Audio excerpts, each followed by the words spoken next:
I'm Blair, this is Back to the Past, and welcome to another episode. It is, I guess it's early November right now. Last April, in episode 113, I did an episode, the subject of that episode was working with biochar. Now, using algae from this pond and some charcoal that I had come up with all myself, burning in my fire pit, I put together a biochar that sort of mimicked one that was commercially being done in Canada. And I wouldn't know until now what the results are. And the results are kind of mixed. Actually, worked well with some plants, some it didn't. So I'll talk about each specific plant and how it affected it here in just a minute. So stick around, but go back and watch episode 113 first, and I'll leave a link to that below.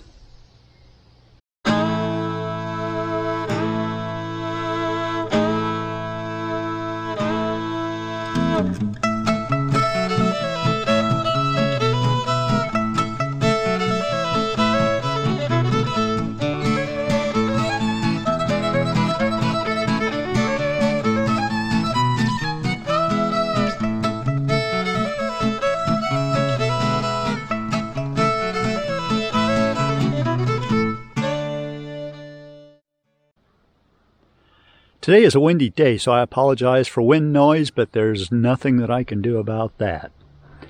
I'm going to start out with the root crops, where I think the biochar was actually pretty substantially helpful. I grew onions, garlic, ginger, and potatoes in this bed. Now, the garlic that I planted around the end of October last year, and it ended up being well before the first frost. And I think I did a mistake in doing that, because within 2 weeks or so of planting it, I think there were about 30 out of the 60 seeds that I planted had already germinated and actually come up and were growing nicely. I was rather proud and happy about that. I had a good layer of wood chips through the winter, but come spring, nothing came up for garlic except for the elephant garlic, and I did get a few heads of that. The onions did seem to survive, but onions, just like the rest of my garden, everything came up really, really late this year. And I think because we had such a wet spring, late spring into summer even, there was a while where I just had no desire at all to come down here and work in it because everything was so doggone muddy. Let's take a look at some results.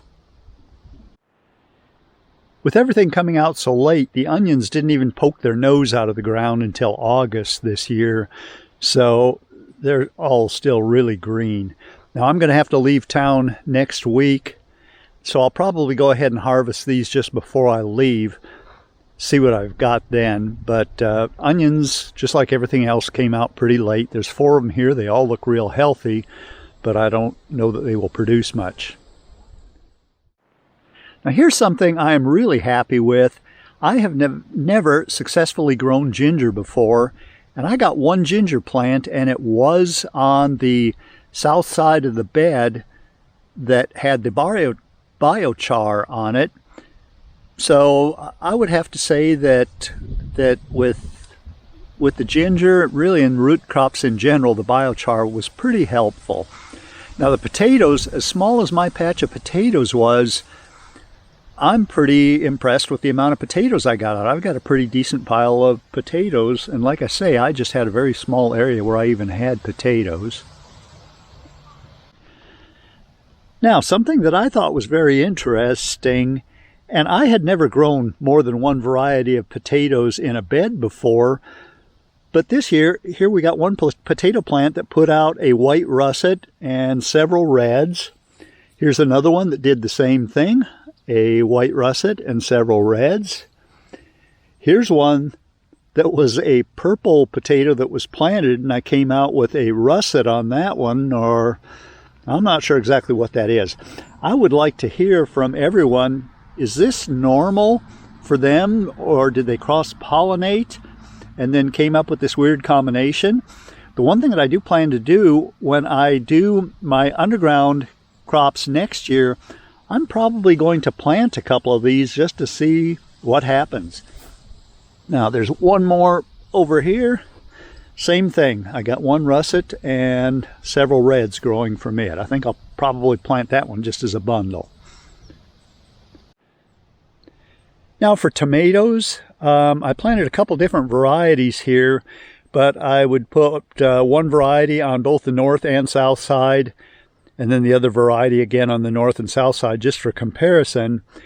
And I got really, really good production out of the ones that were on the north side that had no biochar, and very near nothing on the south side, except that I say near nothing, and they are actually starting to produce now. Well, looking at things, this one is actually a plant on the north side. So tomatoes, I would say, do not like the biochar at all. It was noticeably worse production, very near nothing, where I put in the biochar, and really good production where I did not.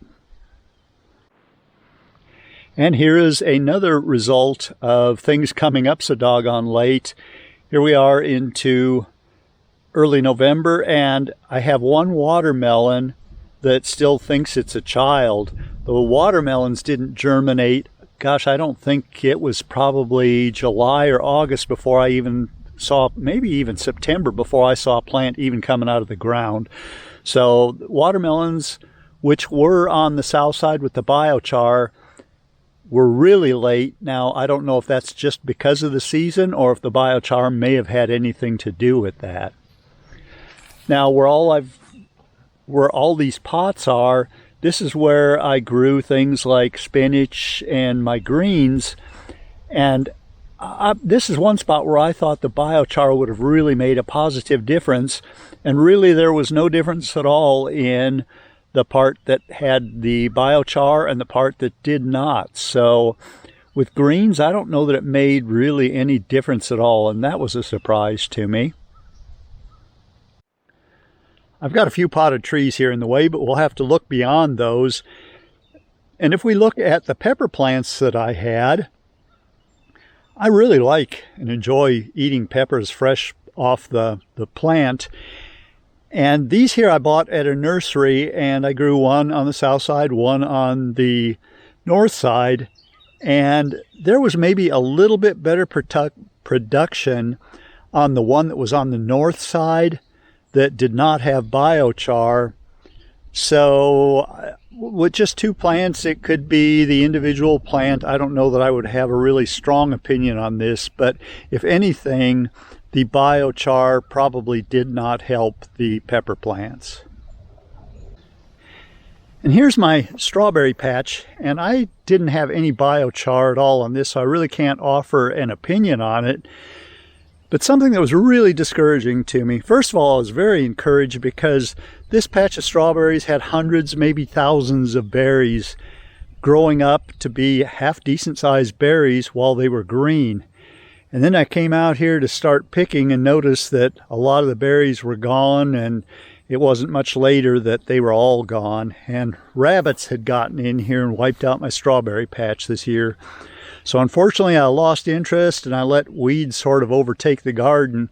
I was hoping that the strawberries would come back, and it appears that they are. Next year I've got to do something different with this electric fence to keep the doggone rabbits out now too. The electric fence has done a good job of keeping the deer away. The deer aren't bugging things anymore. And squirrels, Gabby has the squirrels pretty well trained to where they're not really spending much time around the barn here anymore. So my opinion, I would say, will I do it again or not? I probably won't go to any effort to do it again. I think the root crops really were the ones that showed some benefit to having the biochar. Tomatoes absolutely did not like it at all. And I would say that the peppers really weren't all that impressed with it. Even the early leaf crops really didn't seem to benefit from it. So will I do it again? I don't know. If I get a bunch of algae on the pond that I need to clean out anyway, I might, just for the sake of the root crops, but that's probably the only thing that I will even try using it on.